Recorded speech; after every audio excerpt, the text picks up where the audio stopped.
Welcome everyone to Ventilators 101. So today I want to go through a couple of the reasons as to why we use ventilators, both in surgery and outside of surgery. I want to talk about some of the basic control functions and construction of ventilators, because structure is very importantly related to function. I want to talk about some of the different parts of the ventilator, how we set it up, and about some of the basic things we need to be aware about. In a later session, I will go through a dynamic setup of the machine. We will not be doing that today, just kind of a classroom learning session. So the first thing I want to talk about are a couple reasons as to why we would use ventilators. So why would we potentially need to put a dog or a cat in the ventilator? Well, the nice thing about using a ventilator is that it provides regularity for both you, the patient, and the surgeon. So let's say you get in the OR and the patient is either breathing very slowly, or it's breathing rapidly, or it has an irregular pattern. You could just set it and forget it and get the patient on the vent 6 to 10 times a minute and not need to worry about them taking irregular breaths. We know that the partial pressure of isoflurane and sevoflurane that is developed in the lungs is very important for the partial pressure that ends up being in the arterial blood in the brain. So if we take big, regular, deep breaths, the patient tends to fall asleep nicely, right? And if they do really shallow breaths and they do what's called dead space ventilation, where they only move gas out of here and here and not all the way down here, they tend not to stay asleep that way. So a bit of regularity, we can regulate the rate and the pattern. And some surgeons will prefer animals to have a set rate. For example, I have seen this most often during hemilaminectomies and ventral slots, where the surgeons are doing surgery on the back or on the neck. I think for them, sometimes it's a little more relaxing to see the patient breathing at a regular pattern, so sometimes they will request that you do that for them. In cases of microsurgery and drug paralysis, we will put animals on the ventilator. So when animals are having eye surgery, so for example, phacoemulsification or retinal surgery, we will usually paralyze them with certain drugs, and those drugs will not only make all of the muscles unable to move, but they will also make the chest wall, the diaphragm, and the ribs unable to move to assist breathing. So you will need to provide them a way of ventilation. So that is a very common reason we end up putting animals on the vent there. Open chest surgery. Now this seems kind of obvious, right? So usually when an animal is breathing on its own, we rely on the relationship between the ribs and the diaphragm to draw the chest wall up and out, and then it kind of passively recoils during expiration. Now, if you have a patient whose chest is open and they're anesthetized and they're probably on other drugs which depress ventilation, you need to provide a way to expand the lungs, because one of the things that expands the lungs during inspiration is increasingly negative intrapleural pressure. Now, if you open the chest wall, that pressure gradient is gone. It doesn't exist anymore, so you need to help the animal breathe. Open chest surgery, brain imaging and brain surgery. So, brain imaging is very commonly performed, sometimes for screening, so Chiari screenings in susceptible breeds like Cavaliers. We will do brain imaging for animals we think have had tumors, maybe hydrocephalus, they have neurologic signs or seizures we can't figure out, or sometimes we will use the ventilator when we're doing brain surgery. So I'm talking about ventriculoperitoneal shunts, I'm talking about craniotomies for tumor removal.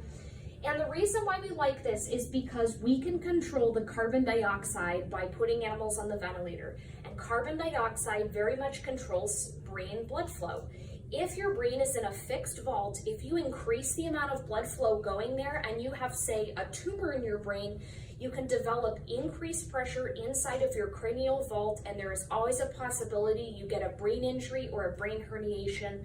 Such a rotten way to end the day. So brain imaging and surgery, either preemptive or reactive. Controlling carbon dioxide, oxygen, and temperature. So I kind of said this earlier, but we can put animals on the ventilator to regulate their carbon dioxide. So if you have an animal whose CO2 is above 60, CO2 is going to result in extra hydrogen ions in the body. Hydrogen is one of the propane ions that can happen. So it does contribute to a propane state, and acidosis does not promote normal cellular function. So, and controlling the CO2 allows us also to control blood vessel dilation. Very little CO2, vasoconstriction. A lot of CO2, vasodilation, kind of like we just talked about with the brain, right? So controlling CO2 is going to control not only the blood vessels, it's going to control the pH, it's going to control maybe a little bit of their pain state, not massively, but it all kind of fits in together, okay? Controlling oxygen. So sometimes you're going to have a patient with a really awful lung disease, like maybe their lung units are filled with pus or blood, or maybe it has a fibrosing lung disease. You can use the ventilator to pop open some of those alveoli, so those lung gas exchange units, and they can work again. So that is something that's very important in lung diseases or in open chest surgery where the lung tissue tends to collapse back down. Controlling temperature. So if you have a patient that's very hot, their metabolic rate is going to be increased and their production of CO2 is going to be up. So not only do you need to change the CO2 when the animal is hot, but the ventilator is going to do the same thing that a breathing system does. It is going to provide fresh, cold gas flow. So ventilating them can actually control patient temperature. Those things. You may also have heard of animals that are on long-term mechanical ventilation in ICU settings. So a couple of reasons why we would put an animal on a mechanical ventilator in the ICU. Drug toxicities, so famous ones for this would be muscle relaxants or sometimes different human medications that animals get into. Horrific lung diseases, I'm talking like fulminant blastomyces or histoplasmosis, pulmonary edema that we see in congestive heart failure, non-cardiogenic pulmonary edema that we see from strangulation injuries. We all need to sometimes get animals on the ventilator for that for a couple days, and then we can wean them off. So those are the biggest reasons that we tend to use ventilators in veterinary medicine. Next, I'm going to talk about some of the basic functions of the ventilator. So ventilators are run by a couple of different mechanisms. So they can be pneumatic, electronic, or a combination of both. So pneumatic means basically it is running off of different airflows, okay? So it's based off of solely changes of airflow inside the machine. And electronic means that an electrical system is controlling the delivery function of the ventilator. Now, a lot of ventilators have both. So the lovely SurgiVet ventilator that we have here, it has both a pneumatic function where, it is run off of base of airflow in the drive gas chamber and the bellows, but also we need to plug it into a power outlet for its function to work. So they can be a combination of these different functions. They can have an ascending or a descending bellow, and basically what that means is what is the bellows, so the silver plate with this darker gray accordion structure, what that bellows does during expiration. So our SurgiVet ventilator here, this is an ascending bellows, so the bellows stand, they are ascending in expiration, okay?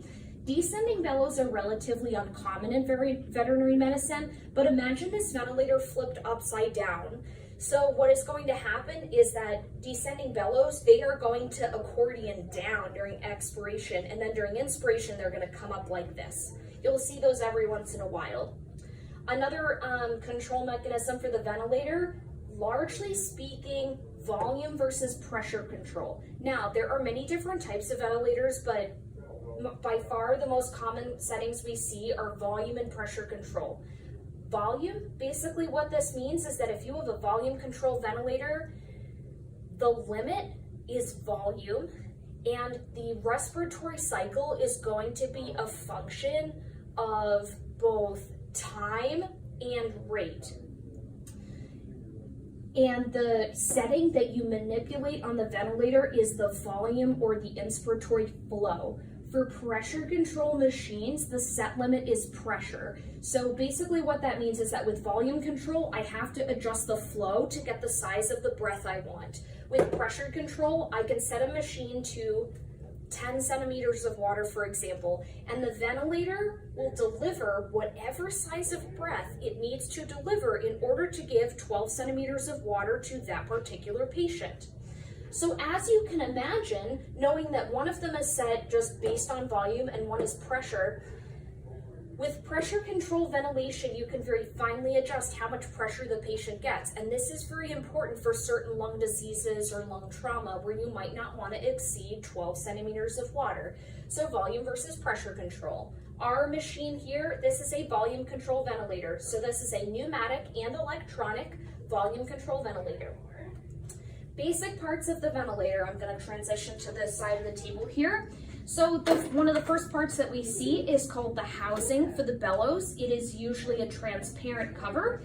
It covers the bellows which deliver gas, and they usually have milliliter markings on the side to tell you what size breath the animal is getting. Inside the housing, we're going to have the bellows themselves. So they are going to be this light silver plate with the accordion-like structure. And inside the housing, on top here, we have what will be drive gas when the ventilator is functioning. So the drive gas is going to actually push the bellows down from the outside. And inside the bellows, that is where oxygen and isoflurane or sevoflurane is going to be. And that's the stuff that's going to actually go to your patient. So you've got housing bellows, they have drive gas on the outside and machine gas on the inside. Front of the ventilator, we're going to see our flow control knobs on the SurgiVet ventilator. So this is a volume control ventilator. On the left-hand side, we have inspiratory flow. So it goes from very small to very large. I find that when you set it at the 12 o'clock position, this is usually an adequate breath for a 15 to 20 kilo patient. And if you have something very small, really adjust the knob towards like 7 to 9 o'clock. If you have something really big, I'd recommend adjusting more towards the 3 o'clock position. We've got our respirate, so it usually goes from 5 to 40 breaths a minute. Now, I don't use all of those, but there's certainly a range I use that is most common, maybe 5 to 15 breaths a minute. And then we also have inspiratory time. So inspiratory time tells you how much time the animal is spending during inspiration. Generally, the longer the breath, the more lung units we can expand and participate in gas exchange, but also the longer the breath, the longer the pressure impact is on the inside of the chest. So remember when I said that one of the things that happens when animals breathe on their own is that they develop increasingly negative intrapleural pressure.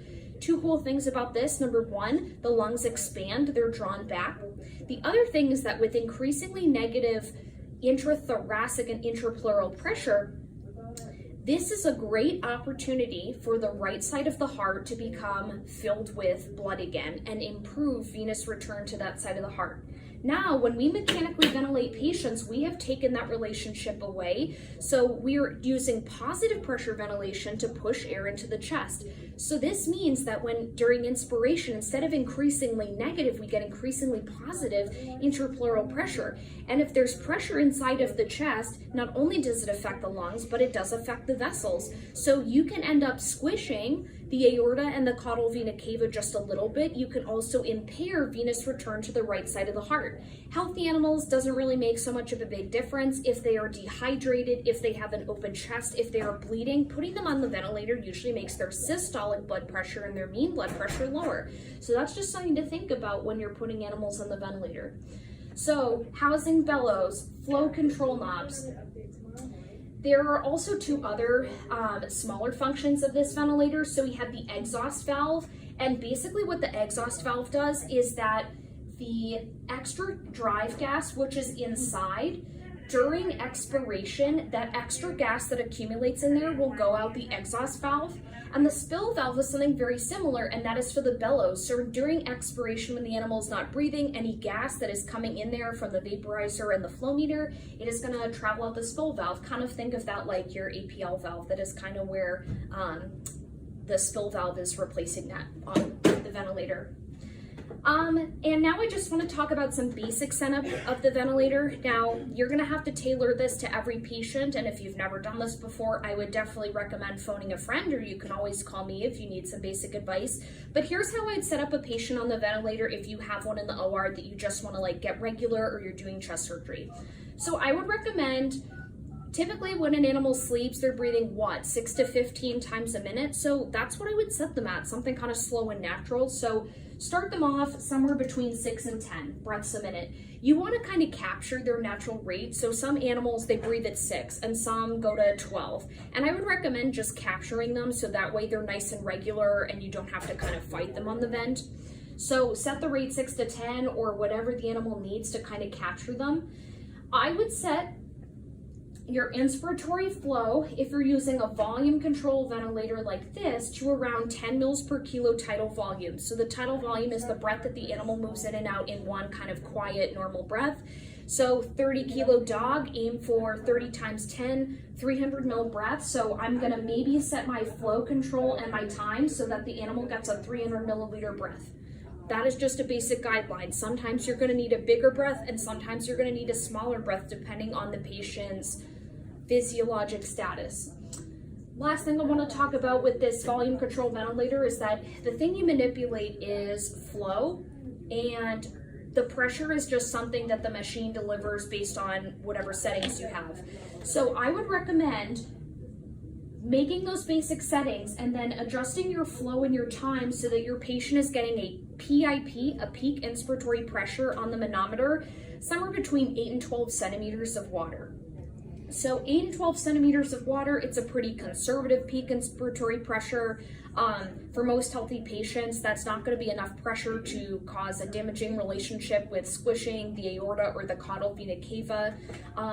So I would recommend setting that as a basic adjustment. And then we know that CO2 is the best measure of steady state ventilation because it is produced constantly in the body and accumulates gradually over time. So I would recommend putting your patient on those basic settings and after 3 to 5 minutes evaluate.